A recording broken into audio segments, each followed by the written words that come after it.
All right, so section 3.8 is the last section of the chapter, and it's on solving systems of equations algebraically. So yesterday you were solving them by graphing them out and seeing where they intersect. With the graphing tool of Desmos, it becomes a little bit more accurate as to what the solution is. But when we do it ourselves, just on our plain paper, there's lots of error or room for adjusting our lines and so on. So it may not be as accurate of a method as this substitution method is. And substitution is the method that we're going to use. And when we say substitute, what we're doing is we're taking a variable out and we're replacing it with what it's equal to. When we go through some of these examples, I'm going to point out what a lot of students do, and hopefully you can not do that then. So if we have two equations that are in slope-intercept form, they're both equal to y.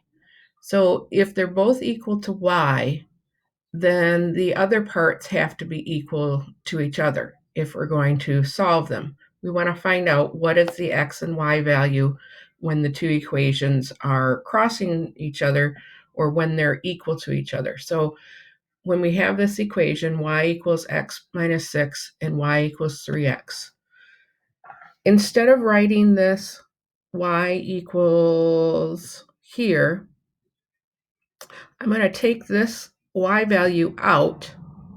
That's going to go away, and I'm going to replace it with what the y value is that it equals.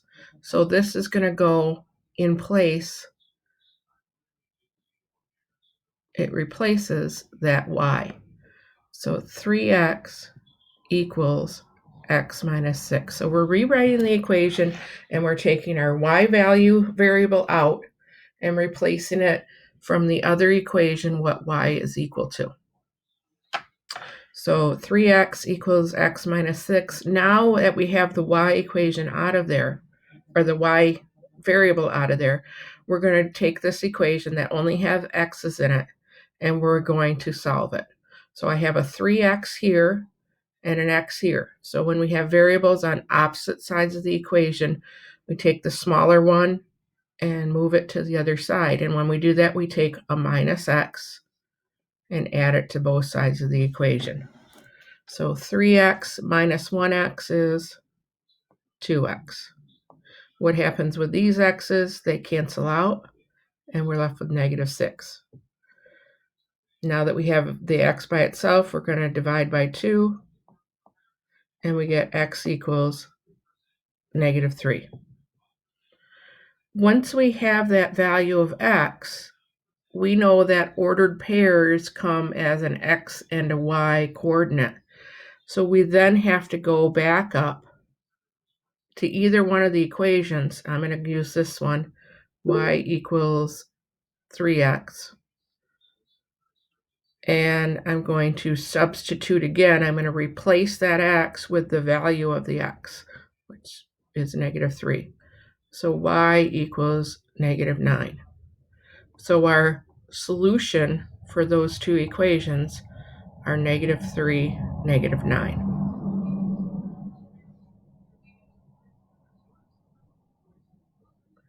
If I look at the graph of these two lines, we know that we have a y-intercept of negative 6 and a slope of 1. So it's going to cross at 6 over here. We get that line. And this one has a y-intercept of 0 and a slope of 3. And if I were to extend out my graph a little bit more, I could see that the intersection is that negative 3, negative 9. Let's try another one. This time we're going to replace this y with what y equals. We're not putting the y in there. We're only putting in what it equals, the 3x. So 3x equals x plus 5. Subtract x from both sides. 2x equals 5. Divide by 2. x equals 2.5. Once we have that, we go to one of the equations. I'm going to go back up here.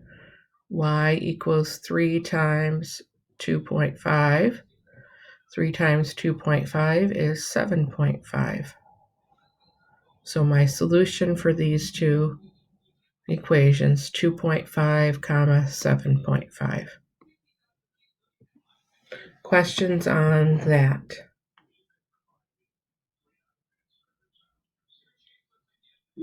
Hearing none, we'll move on then. So if we have an equation in standard form, and I know the standard form is ax plus by equals c, and slope-intercept form of y equals mx plus b, what happens when you put them together? You get ax plus b times mx plus b equals c, and it's alphabet soup. And you think, what the heck is Mrs. Reed doing? She's just going crazy. But not really, because A, B, and C, M and B and C are all numbers. Just using the variables. Mrs. Reed, can you go up a little bit? Yep.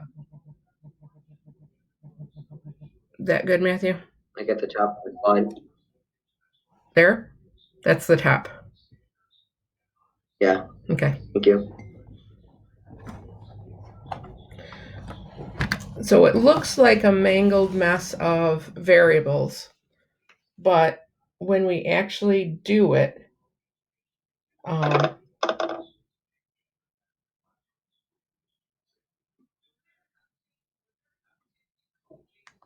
when we actually do... Okay, thank you. That's all I needed. Okay, when we actually do the equations out, there are numbers there. So, and the biggest thing is to remember that when you're substituting, it means that you're replacing things.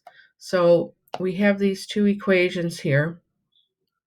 Y equals 2x plus 1 and 3x plus 4, y equals 26. This one is solved for y already. That's the one that's in the slope-intercept form. Because it's in that slope-intercept form, we're going to use the other equation. We're going to rewrite that, and we're going to replace the y. So instead of that y right there, remember the 4 is still being multiplied by that y, so we have to put it out in front, and we're going to put parentheses here to replace that y. And instead of the y, we're putting down what the y equals, the 2x plus 1. So 3x plus 4 times 2x plus 1 equals 26. Okay, that sink in for a minute. 4 times y, that's what y equals. Now, in order to solve this, we have to distribute that y out. So all of those steps that we did in last chapter of solving for a variable, that's where those are all coming into play here. So we simplify each side first. The first part of simplifying this side was distributing out that 4. The second part of simplifying this side is adding our like terms together. So 3x plus 8x is 11x. And now we have this side simplified down because we can't add the x in the plain number. So now we're going to solve for x, so we're going to subtract 4 from both sides. And then we're going to divide by 11. And we get x equals 2. That's a bad equal sign, but x equals 2. The key to remember is you're looking for a point of intersection. So you have to have an x and a y coordinate for the point. Right now, we only have an x coordinate. So we have to go back, and the easiest one to go back to is the one that solved for y. Y equals 2 times, what did we find x to equal? 2 plus 1. 2 times 2 is 4. 4 plus 1 is 5. Now we have a y and an x, our point of intersection, x comma y.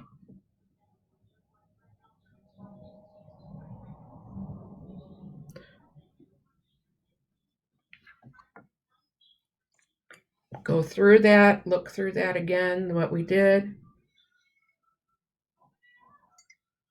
Make sure you understand all the different steps that we did. And does anyone have any questions on that one?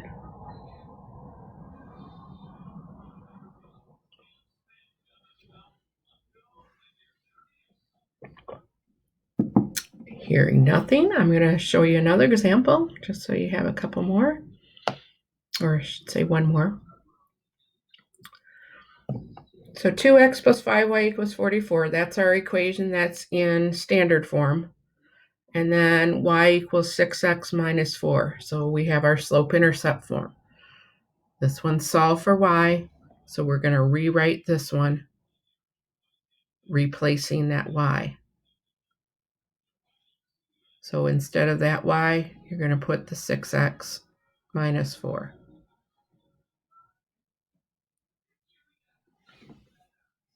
Okay. Now we have to simplify this side down. So we distribute out the 5. We're not doing anything with the 2x yet. 5 times 6x is 30x. 5 times a negative 4 is a negative 20. 2x plus 30x is 32x minus 20 equals 44. Then we add 20 to both sides, and we get 32x equals 64. We divide both sides by 32, and x equals 2. Halfway there, got to come up. Y equals 6 times 2 minus 4. 6 times 2 is 12, minus 4 is 8. Point of intersection, 2 comma 8. So this section keeps this substitution very simple. They're either going to give you two equations that are in slope-intercept form where you set them equal to each other, like we did on the first page, or they're going to give you an equation that's in standard form and slope-intercept form. In either cases, you're substituting for the y value and solving for x. Notice that when I substituted in for the y value, in this whole part right here, I have no y value left in there. If you have a y value left after you do the substitution, it means you haven't pulled the y value out, but you just put what the y value is equal to. You should never have a y value left when you're doing that first initial substitution. You only get your y value after you solve for x and plug it into the slope-intercept form. Any questions? Okay, so of course, we can't leave a lesson without having a story problem. So, Mr. Thompson cooked 45 hamburgers and hot dogs at a cookout. He cooked twice as many hot dogs as hamburgers. Write a system of equations that represents this situation and then solve the system algebraically, interpreting your solution. So the biggest part of this is realizing that you want to set your variables equal to something. So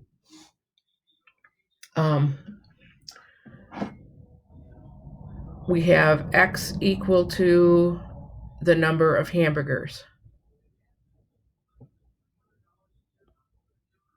and y is equal to the number of hot dogs.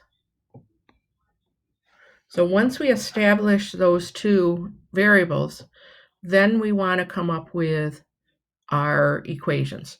So it said he cooked 45 hamburgers and hot dogs. Right there, that sentence is an equation. The number of hamburgers plus the number of hot dogs that he cooked is 45. He cooked twice as many hot dogs as hamburgers. So the number of hamburgers is equal to 2 times the number of hamburgers is equal to the number of hot dogs. Twice as many hot dogs as hamburgers. So we have to multiply the number of hamburgers by 2 to get the number of hot dogs.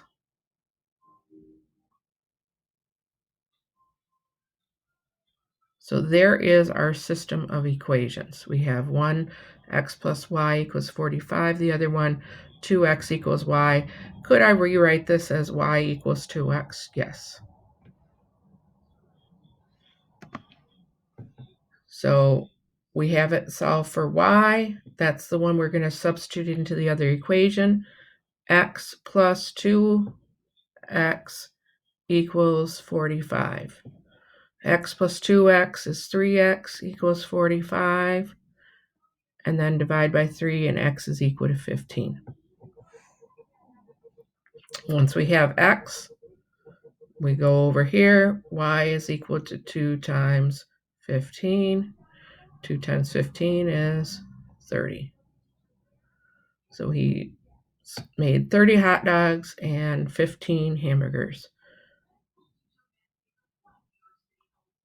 Questions?